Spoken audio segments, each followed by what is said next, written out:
대선 레이스 상황부터 살펴보겠습니다. 민주당 이재명 후보는 광주를 찾아 지역 공약을 발표했는데요.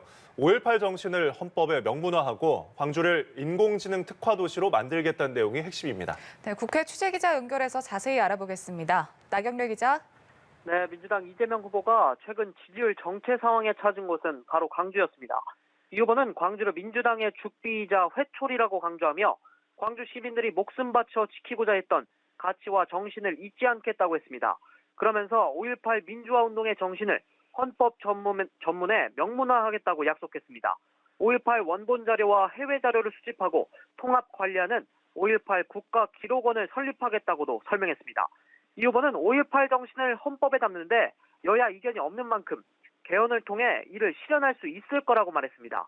또 가덕도 신공항과의 형평성을 맞추기 위해 광주 군공항 이전을 적극 지원하겠다는 공약도 발표했는데요.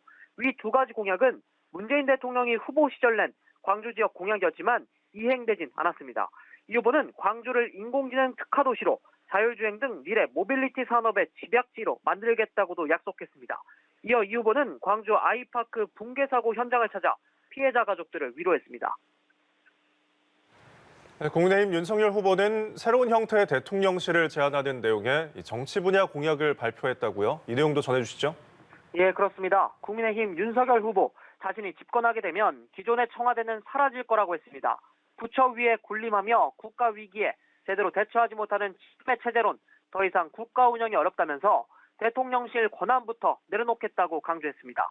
먼저 대통령실을 정부 서울청사로 옮기고 기존 청와대 부지는 국민에게 돌려주겠다고 약속했는데요.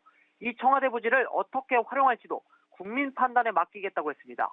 또 대통령실은 비서실장과 정예화한 참모들, 분야별 민관 합동위원회로 조직 구조를 바꾸겠다는 계획도 냈는데 국가 주요 현안과 미래 전략 수립에만 집중할 거라고 강조했습니다.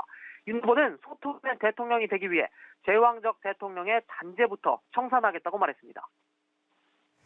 네, 어제 법원이 양자 TV 토론을 불허한다는 판단을 내놨는데 국민의힘이 하루 만에 다시 양자 토론을 제안했다고요?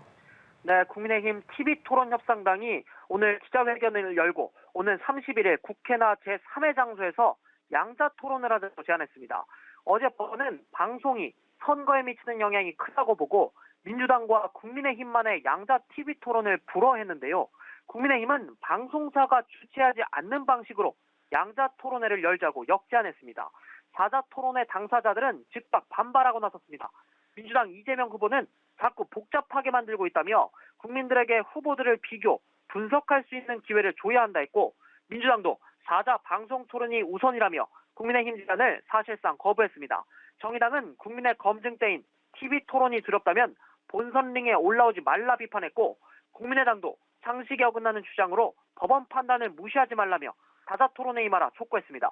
지금까지 국회에서 전해드렸습니다.